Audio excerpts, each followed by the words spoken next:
JUI अॻवान मौलाना मोहकमुद्दीन ब्रोही पंहिंजे हिकु बयान में चयो आहे त ज़िले जैकबाबाद जे यूसी शेरानपुर जे ॻोठ मोहम्मद सलाह ब्रोही समेत अली मोहम्मद ब्रोही, मोहम्मद हातिम खोसो, रसूलाबाद ब्रोही, रसूल बख्श खोसो, मीरान खान रिंद में हिन वक़्त ताईं ॿोॾ वारी सूरत हाल बरक़रार आहे। कंहिं बि नोटिस नाहे वरितो, नुमाइंदा ग़ाइब आहिनि।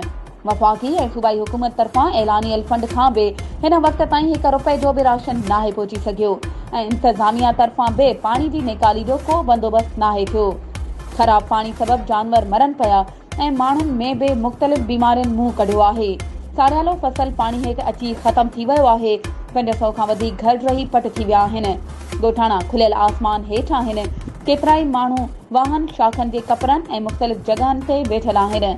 हुन इंतज़ामिया खां मुतालबो कयो आहे त यूसी शेरानपुर जे में खोराक, राशन, टेंट ऐं इलाज लाइ दवाऊं पहुचायूं वञनि ऐं जल्द पाणी जी निकाली जो बंदोबस्त कयो वञे।